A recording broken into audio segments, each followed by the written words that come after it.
In the land of story, there was a village, an ancient village where kings and queens ruled from far-away castles, where peasants beyond the great stone walls worked hard. Oxen and donkeys pulled carts of wood for the diligent carpenter. Fruits and vegetables grew proudly for the optimistic gardener. And the smell of fresh bread and soup filled the morning air for the enthusiastic cook. Such a village. Such a kingship. Surrounded by wildflower meadows, aspen forests, and mountains. Graced with gently flowing streams. In the land of story, all served their leaders, all served each other, and all lived in harmony. Except the fool. The fool served no one. He couldn't read. He couldn't write. And he had a terrible time remembering anything. Mother, did you tell me to milk the hedge and trim the cow? No, dear. Moo! Sorry, Bessie. Mother, did you tell me to pet the garbage and throw out the cat? No, dear. Meow! Oh, sorry. Kitty, kitty, kitty. Sorry. Mother, what's this hammer for? Put it down, dear. No, really, I'm a man now. Surely I can use a...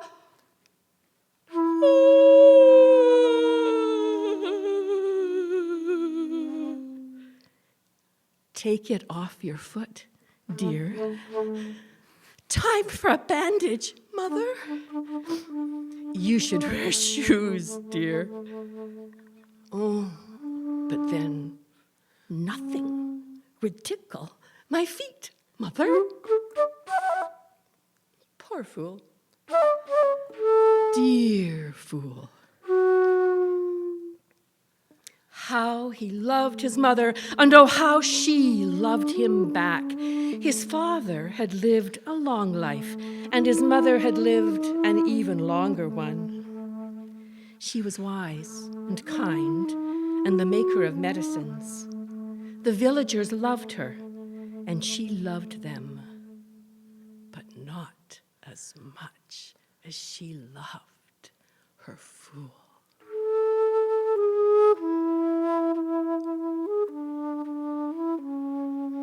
She had wrinkles, so many wrinkles, line upon line on her face and neck and hands.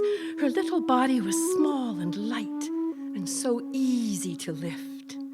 The fool loved to carry her on his back. How odd. How delightful. It was an end of summer kind of day. The fool carried his mother into the mountains at her request. He walked barefooted to feel the moss under his feet and proceeded to fall into a nearby stream, along with his mother. That's all right, son. I needed a bath anyway. Sorry, Mother. They sat up and looked all around them. Why do all the old people end up in the mountains like this? Asked the fool. First, Father, and now you. It is the way of our village. I don't hear Father much anymore. Oh, well, he's in the aspen trees. You must listen very carefully. Hear that rustling? He's gossiping with them.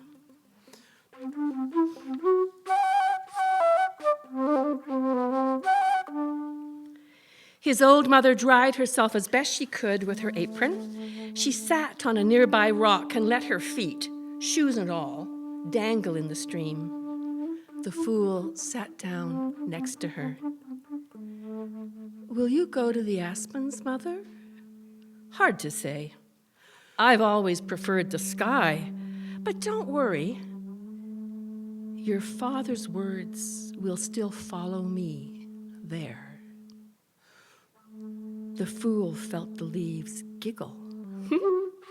In approval, Mother picked a small stone from the edge of the waters and she handed it to him. She said, listen, be, do. Oh, you know I have a hard time remembering, said the fool as he took the stone from her hand.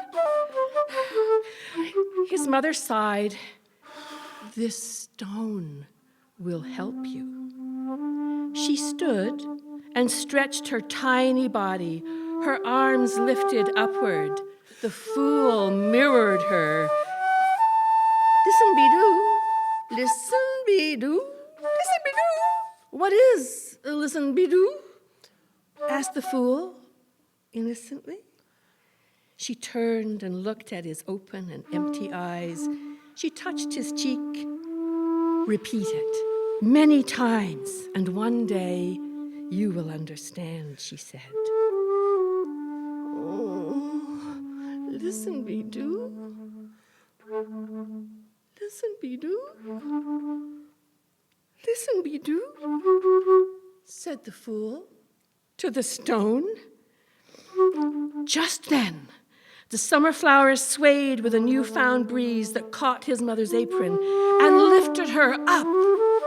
Mother! It's happening! The aspen trees moved in rhythm, and some of their leaves followed her into the great above. Oh, how wonderful! She laughed as the leaves circled her in the air. Her blue, blue apron was becoming part of the sky.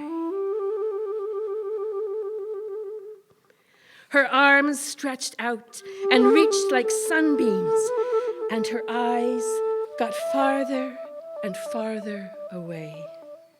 He could barely see her now, just a trace. A ribbon from her white, white hair fell into the sky and painted it like a rainbow. He smiled and waved. Listen, be-do! Listen, be-do, Mother! And as he did this, the rock fell from his hand and landed on his head. Ow! Ow! Ouch! Ouch! He bent over, picked up the rock, and returned home. He was met by his friends, the carpenter, the gardener, and the cook of the village. Oh, fool! We saw your mother in the sky. How sweet, how loving. She was a wonderful woman, said the carpenter. Was, said the fool. She is a wonderful woman. She's just part of the sky now. You don't understand, fool. Your mother's gone, said the gardener. Oh, yes, well, gone from home, but not gone from me. You are a dear fool, said the cook. Here, have some of my soup for your great sorrow. Sorrow? I do not understand, but I will take the soup. Listen, be-do. Listen, be-do. Listen, be-do. said the fool as he walked away from them. The fool entered his humble home. It was a very small house at the base of a tree. In fact, it was constructed all around the tree so that the tree would not have to be cut down. His father had been a tree planter.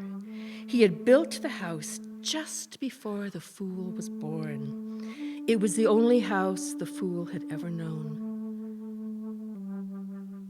The fool sat at his humble kitchen table and enjoyed the delicious soup. And each day, and for many days after, the carpenter, the gardener, and the cook would visit. The fool enjoyed their company and appreciated their generosity. And the cow mooed, and the cat meowed.